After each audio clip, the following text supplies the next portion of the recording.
Hi అండి. అందరికీ నమస్కారం. 'పల్లవి కథల ప్రపంచం' ఛానల్‌కి స్వాగతం. ఈరోజు story 'heart beat the doctor love story' episode 4. ఈ స్టోరీ గనుక మీకు నచ్చినట్లయితే ప్లీజ్ లైక్ చేయండి, షేర్ చేయండి, తప్పకుండా సబ్స్క్రైబ్ చేసుకోండి. మీ విలువైన అభిప్రాయాలను కామెంట్ రూపంలో తెలియజేయండి. ఎవరైనా మన ఛానల్‌ని ఫస్ట్ టైం చూస్తుంటే గనుక ప్లీజ్ అండి సబ్స్క్రైబ్ చేసుకొని చూడండి. ఇక ఆలస్యం చేయకుండా స్టోరీలోనికి వెళ్ళిపోదాం. వరుణ్ సార్‌కి అంటే ఇక్కడ మనుషుల గురించి, ఇక్కడ పద్ధతుల గురించి పూర్తిగా తెలీదు. అందుకే కోర్టులు, కేసులు అంటున్నారు. నీకంతా తెలుసు కదా! సార్‌కి అర్థమయ్యేలాగా నువ్వే చెప్పు అని చెప్పి అక్కడి నుండి వెళ్ళిపోతుంది. మేఘన దాని గురించి ఆలోచిస్తూ మెల్లగా నడుచుకుంటూ వెళ్తూ ఎదురుగా వచ్చిన వ్యక్తిని గట్టిగా డాష్ ఇస్తుంది. ఆ ఫోర్స్‌గా వెళ్ళి గుద్దుకోవడం వల్ల మేఘన బ్యాలెన్స్ తప్పి కింద పడిపోతుంటే అతను మేఘన అని గట్టిగా పట్టుకొని తన వైపు అలానే చూస్తూ ఉంటాడు. ఇంకా కింద పడకపోవడంతో మేఘన కళ్ళు తెరిచి చూసేసరికి వరుణ్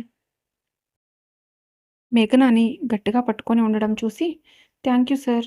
మీరు గాని పట్టుకోకపోతే నా నడుం విరిగిపోయేది అని కంగారుగా అంటుంది. వరుణ్ సీరియస్‌గా చూస్తూ, కళ్ళు కనిపించడం లేదా? సరిగ్గా నడవడం రావడం లేదా?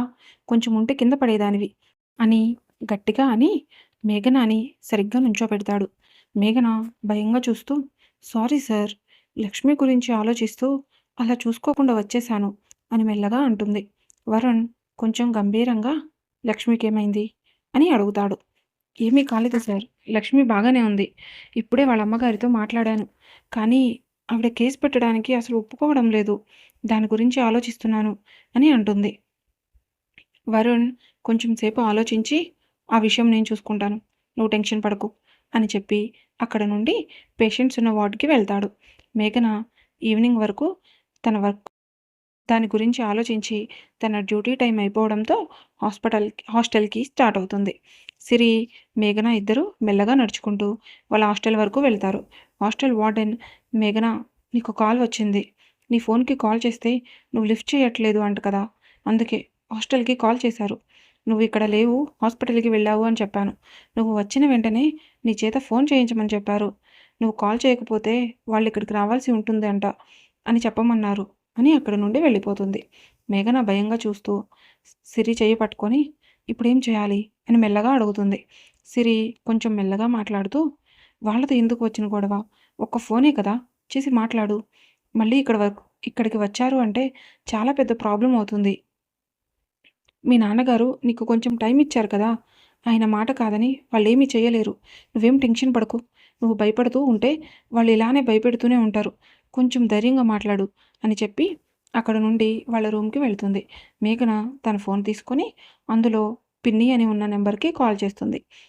2 రింగ్స్ అయ్యేసరికి అవతల వైపు నుండి కాల్ లిఫ్ట్ చేసి హలో అని గంభీరంగా మాట్లాడిన ఒక ఆడగొంతు వినిపించడంతో మేఘన భయంతో వణికిపోతూ మెల్లగా పిన్ని అని పిలుస్తుంది. రాజ్యం కోపంగా ఫోన్ లిఫ్ట్ చేసేదానికి ఎంతసేపు అమ్మీ? నేనంటే భయం తగ్గినట్టుండాది. ఏంది సంగతి అని గంభీరంగా అడుగుతుంది. మేఘన కంగారుగా పిన్ని హాస్పిటల్లో ఉన్నాను. అందుకే కాల్ లిఫ్ట్ చేయలేకపోయాను. ఏమైంది పిన్ని? అన్నిసార్లు కాల్ చేశారు అని నెమ్మదిగా అడుగుతుంది. అంటే ఏంది నీ ఉద్దేశం? ఊరు విడిచిపోయినావంటే ఇంక నీ గురించి పట్టించుకోవద్దంటావా ఏంది? ఒక్కదానివే పట్టణం పోయావు కదా! ఆడ ఏం చేస్తుండావా అని అసగనుక్కోడానికి ఫోన్ చేశాను. మీ నాయన చదువుకోమన్నాడు గదా అని ఆడికి పోయి నీ ఇష్టం వచ్చినట్టు చేద్దామనుకుంటున్నావేమో. నా సంగతి తెలుసుగా. ఏమైనా తేడా చేసినావని తెలిసిందంటే ఒంట్లో ఉన్న బొయికలన్నీ వేరి పడేస్తాను అని గంభీరంగా రత్నం అనేసరికి మేఘన కొంచెం భయంగా, లేదు పిన్ని, నాన్నగారు పరువు పోయే ఏ పని నేను చేయను. మా అమ్మ చివరి కోరిక తీర్చడానికి ఇక్కడికి వచ్చాను. డాక్టర్ అవ్వడం తప్ప మరో ఆలోచన నాకు లేదు. మీరు ధైర్యంగా ఉండండి. నా చదువు గానే మన ఊరికి తిరిగి వచ్చేస్తాను అని బాధగా అంటుంది. రత్నం, రావాలి. తిరిగి ఏడకే రావాలి. లేదంటే నిన్ను కూడా మీ అమ్మ కాడికి పంపిస్తాను. ఒళ్ళు దగ్గర పెట్టుకొని వెళ్ళిన పని చూసుకొని త్వరగా తిరిగిరా అని చెప్పి కాల్ కట్ చేస్తుంది. మేఘన ఫోన్ ఇంకా చూస్తూ అక్కడే మోకాళ్ళ మీద కూర్చొని తన బాధను అంతా కన్నీళ్ల రూపంలో బయటకు పంపిస్తుంది. మేఘన గట్టిగా ఏడుస్తూ, ఎందుకమ్మా నన్ను వదిలేసి వెళ్ళిపోయావు? నీతో పాటు నన్ను కూడా తీసుకొని వెళ్ళిపోవాల్సింది. నీ ప్రాణాన్ని అడ్డుపెట్టి నన్ను కాపాడావు. కానీ ప్రతిరోజు వీళ్ళ నుండి నన్ను ఎవరు కాపాడతారమ్మా? నాకు చాలా భయంగా ఉంది. ప్లీజ్ నువ్వు వచ్చి నన్ను కూడా నీతో తీసుకువెళ్ళిపో అని బాధగా ఏడుస్తూ ఉంటుంది. సిరి అక్కడికి వచ్చి గీత భుజం మీద చెయ్యి వేసి సరికి గీత ఒక్కసారిగా వెనక్కి తిరిగి సిరిని చూసి తన దుఃఖాన్ని ఆపుకోలేక సిరిని గట్టిగా పట్టుకొని ఏడుస్తూ ఉంటుంది. సిరి ఏమీ మాట్లాడకుండా మౌనంగా అలానే చూస్తూ ఉంటుంది. కొంచెం సేపు తర్వాత ఏమైంది మేఘన? ఏమైనా అన్నారా? అని మెల్లగా అడుగుతుంది. మేఘన తన కన్నీళ్లు తుడుచుకొని కొత్తగా ఏమంటారు సిరి? ఎప్పుడు అనేదే. వాళ్ళ నుండి దూరంగా వచ్చాను కదా! ఎక్కడ వాళ్ళు చెయ్యి దాటిపోతాను ఏమో అని అప్పుడప్పుడు కాల్ చేసి ఇదిగో ఇలా బెదిరిస్తూ ఉంటారు అని బాధగా అంటుంది.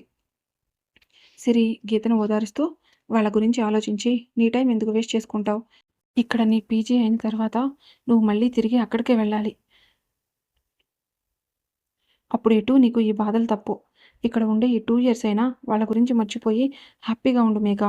నువ్వు ఇలా బాధపడుతూ ఉంటే నాకు చాలా బాధగా అనిపిస్తుంది అని ఎమోషనల్‌గా అనేసరికి మేఘ తన కళ్ళు తుడుచుకొని సరే పద రూమ్‌కి వెళ్దాం అని ఇద్దరూ కలిసి అక్కడ నుండి వాళ్ళ రూమ్‌కి వెళ్తారు.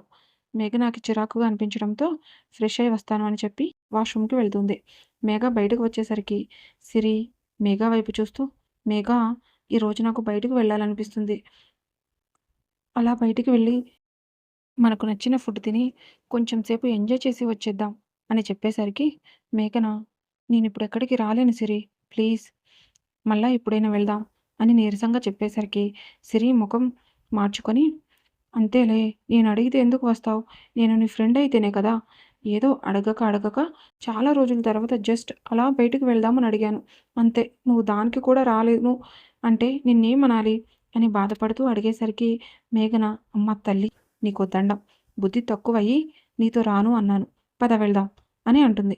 సిరి గలగలా నవ్వుతూ నాకు తెలుసు నువ్వొస్తావని. మా మంచి మేఘన అని తన హ్యాండ్ బ్యాగ్ తీసుకొని బయటకు వెళ్తుంది.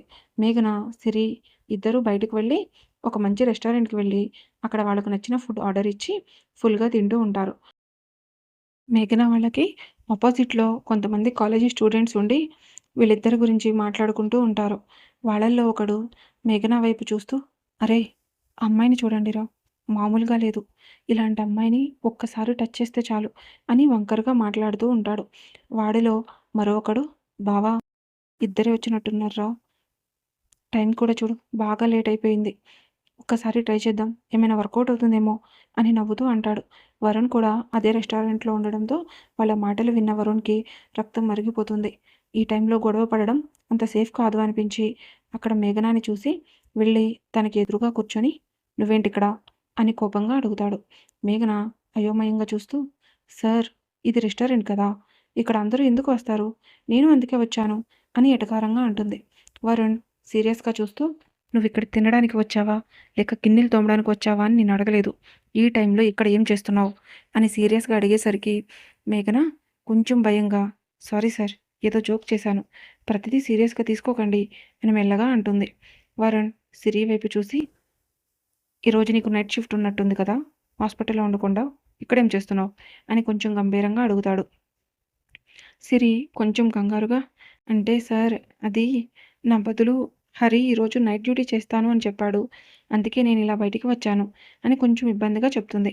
వరుణ్ వాళ్ళిద్దరి వైపు కోపంగా చూస్తూ మీ అడ్రస్ చెప్పండి అని చాలా సీరియస్‌గా అడుగుతాడు. మేఘన కొంచెం కంగారుగా అడ్రస్ ఎందుకు సార్ అని అడుగుతుంది. వరుణ్ ఒక చూపు చూసేసరికి సిరి కామ్గా వాళ్ళ హాస్టల్ అడ్రస్ చెప్తుంది. వరుణ్ తన కార్ కీస్ తీసుకొని 5 మినిట్స్ టైం ఇస్తున్నా. 5 మినిట్స్ కంప్లీట్ అయ్యేసరికి మీరు బయటికి వచ్చి నా కార్‌లో ఉండాలి. ఒక్క నిమిషం లేట్ అయినా పనిష్మెంట్ నెక్స్ట్ లెవెల్‌లో ఉంటుంది అని చాలా కోపంగా చెప్పి అక్కడి నుండి వెళ్ళి కార్‌లో కూర్చుంటాడు. మేఘన సిరి వైపు చూసి సిరి వరుణ్ సార్‌కి ఏమైనా కొంచెం తిక్కున్నట్టుందే బాబు. హాస్పిటల్‌లో డ్యూటీ అయిపోయిన తర్వాత మనం ఎక్కడికి వెళ్తే ఆయనకెందుకే ప్రశాంతంగా ఫుడ్ కూడా తిననీయకుండా వచ్చి తిట్టిపోతున్నాడు. ఇప్పుడు బయటికి వెళ్ళకపోతే మళ్ళీ పనిష్మెంట్ కూడా ఇస్తాడంట. మనమేమైనా ఎలిమెంటరీ స్కూల్ పిల్లలనుకుంటున్నాడా? అని అడుగుతుంది. సిరి భయంగా చూస్తూ "మేఘా నీ షిఫ్ట్ అయిపోయింది. కానీ నాకు ఈరోజు నైట్ షిఫ్ట్ కూడా ఉంది. ఫ్రెష్ అయ్యి వెళ్దాం అనుకునే టైంకి నువ్వు డల్‌గా కనిపించేసరికి నా షిఫ్ట్‌ని హరికి అప్పగించి నేను నీతో బయటికి వచ్చాను. నాకేం తెలుసు ఇలా వరుణ్ సార్‌కి రెడీ హ్యాండెడ్‌గా దొరికిపోతానని. సార్ ఇచ్చిన 5 మినిట్స్‌లో ఆల్రెడీ 4 మినిట్స్ అయిపోయింది మేఘ. త్వరగా రా వెళ్దాం. లేదంటే మళ్ళీ ఎలాంటి పనిష్మెంట్ ఇస్తారో ఏంటో అని మేఘాని తీసుకొని కంగారుగా బయటకు వెళ్తుంది. వీళ్ళిద్దరూ బయటకు వచ్చేసరికి వరుణ్ తన కారులో కూర్చొని సీరియస్‌గా చూస్తూ ఉంటాడు. వీళ్ళిద్దరూ కామ్‌గా వెళ్ళి బ్యాక్ డోర్ తీసుకొని కారులో కూర్చునేసరికి వరుణ్, మీ ఇద్దరికీ నేను డ్రైవర్‌లా కనిపిస్తున్నానా? అని కొంచెం సీరియస్‌గా అడుగుతాడు. మేఘ సిరి వైపు చూసి, నువ్వు ముందుకు వెళ్ళి కూర్చో అని మెల్లగా అంటుంది. సిరి కొంచెం కంగారుగా, ప్లీజ్ మేఘ, నా వల్ల కాదు. వరుణ్ సార్‌ని చూస్తేనే నాకు భయమేస్తుంది. ఈ ఒక్కసారికి ఈ ఫ్రెండ్ కోసం నువ్వు వెళ్ళవే అని బ్రతిమలాడుతూ ఉంటుంది. వరుణ్, ఎంతసేపు అని గట్టిగా అడిగేసరికి మేఘ స్పీడ్‌గా కారు దిగి ఫ్రంట్ సీట్‌లోకి వచ్చి కూర్చుంటుంది.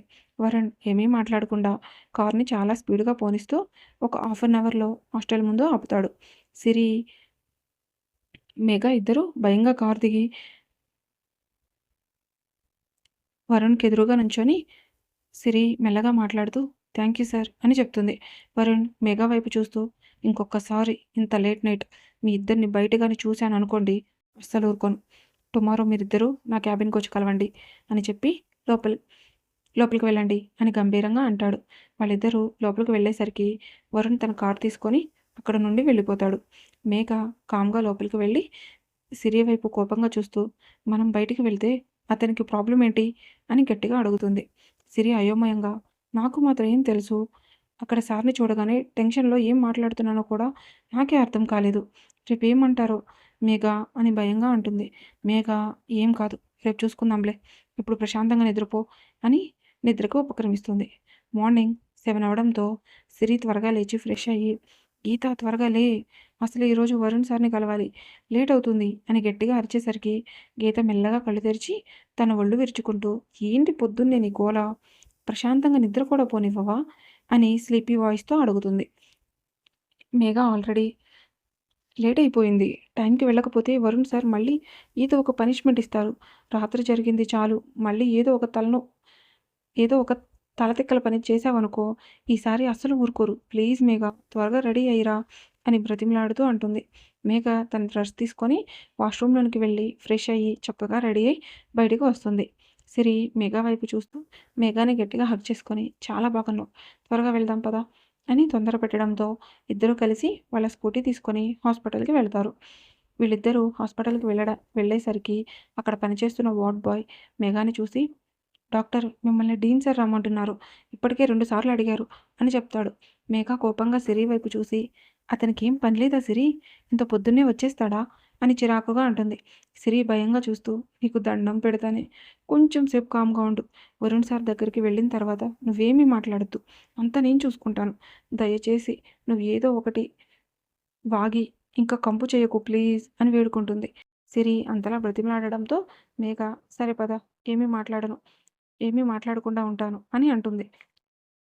వాళ్ళిద్దరూ వరుణ్ రూమ్ ముందుకు వెళ్ళి డోర్ నాక్ చేసేసరికి వరుణ్, కమ్ అని గంభీరంగా అంటాడు. సిరి మెల్లగా డోర్ ఓపెన్ చేసి గీతను తీసుకొని లోపలికి వెళ్ళి వరుణ్‌కి ఎదురుగా నించుంటుంది. వరుణ్ వీళ్ళిద్దరి వైపు సీరియస్‌గా చూస్తూ, హాస్పిటల్ టైమింగ్స్ ఏంటి? మీరెప్పుడొస్తున్నారు? ఒక డాక్టర్ లేట్‌గా వస్తే పేషెంట్స్ ఎంత ఇబ్బంది పడతారో మీకు తెలీదా? అని గంభీరంగా అడుగుతాడు. మేఘ మౌనంగా ఉండేసరికి సిరి, సారీ సార్, ట్రాఫిక్ ఎక్కువగా ఉండడం వల్ల కొంచెం లేట్ అయింది. నెక్స్ట్ టైం ఇలా రిపీట్ కాకుండా చూసుకుంటాం అని మెల్లగా అంటుంది. వరుణ్ మేఘ వైపు చూసి, రాత్రి ఆ టైంలో బయటకెందుకు వెళ్లారు అని గంభీరంగా అడుగుతాడు. సిరి మాట్లాడబోతుంటే వరుణ్ సీరియస్‌గా చూసి, ఏ మీ ఫ్రెండ్‌కి మాటలు రావా? ప్రతి క్వెషన్‌కి నువ్వు ఆన్సర్ చేస్తున్నావు అని అడిగేసరికి సిరి కామ్‌గా పక్కన నుంచుంటుంది. మేఘ సిరి వైపు చూస్తూ ఉండేసరికి వరుణ్ కోపంగా చూస్తూ, నేను ఇక్కడ మాట్లాడుతుంటే నువ్వు తన వైపు చూస్తావేంటి అని గట్టిగా అడుగుతాడు. మేఘ అయోమయంగా చూస్తూ, నేను మీ రూమ్‌లో ఉన్నంత వరకు ఏమీ మాట్లాడనని నా ఫ్రెండ్‌కి మాట ఇచ్చాను సార్. అందుకే కామ్‌గా ఉన్నాను అని అంటుంది. ఆ మాట విన్న సిరి తల బాదుకుంటూ, దొంగ ముఖంది ఇరికించేసింది అని తిట్టుకుంటూ ఉంటుంది. వరుణ్ సిరి వైపు కోపంగా చూస్తూ, నువ్వు బయటికి వెళ్ళు అని చాలా సీరియస్‌గా అంటాడు. సిరి ఏదో మాట్లాడబోయేలోపు, నేను ఒక్కసారి చెప్పింది మళ్ళీ చెప్పను అని గంభీరంగా అనేసరికి సిరి కామ్‌గా బయటికి వెళ్తుంది. వరుణ్ గీత వైపు చూస్తూ, ఇప్పుడు చెప్పు, నిన్న నైట్ 12:30కి బయట ఏం చేస్తున్నావు? ఆ టైంలో బయటికి వెళ్ళడం అంత సేఫ్ కాదని తెలీదా అని అడుగుతాడు. మేఘన భయంగా చూస్తూ, సారీ సార్, ఇంకెప్పుడు ఆ టైంలో బయటికి వెళ్ళం. ఈసారికి వదిలేయండి అని అడుగుతుంది. వరుణ్ మేఘ వైపు తీక్షణంగా చూస్తూ, ఇంకెప్పుడు ఆ టైంలో బయటికి వెళ్ళకండి. నీకేదైనా ఎమర్జెన్సీగా వెళ్ళాల్సిన సిచ్యువేషన్ వస్తే నాకు ఇన్ఫార్మ్ చేయి. నేను చూసుకుంటాను అని చెప్పి తన సీట్లో నుంచి పైకి లేచి మేఘాని గట్టిగా హగ్ చేసుకుంటాడు. వరుణ్ అలా హగ్ చేసుకునేసరికి మేఘన భయంతో అలానే బిగుసుకుపోయి చూస్తూ ఉంటుంది. వరుణ్ కొంచెం దూరం జరిగి, ఇది నిన్న నువ్వు నన్ను రెస్టారెంట్లో తిట్టుకున్నందుకు. ఇంకొకసారి నన్ను నీ మనసులో తిట్టుకున్నావు. పనిష్మెంట్ నువ్వు ఎక్స్పెక్ట్ చేయలేవు అని చెప్పేసరికి మేఘన ఆశ్చర్యంగా చూస్తూ, మీరు వెళ్ళిపోయారు కదా సార్, మరి మీకెలా తెలుసు అని మెల్లగా అడుగుతుంది. ఈ రోజుకి స్టోరీ ఇక్కడితో ముగిసింది. మరలా నెక్స్ట్ ఎపిసోడ్తో కలుసుకుందాం. ఈ స్టోరీ కనుక మీకు నచ్చినట్లయితే ప్లీజ్ లైక్ చేయండి, షేర్ చేయండి అండ్ సబ్స్క్రైబ్ చేసుకోండి. మీ విలువైన అభిప్రాయాలను తప్పకుండా కామెంట్ రూపంలో తెలియజేయండి. Thank you for watching.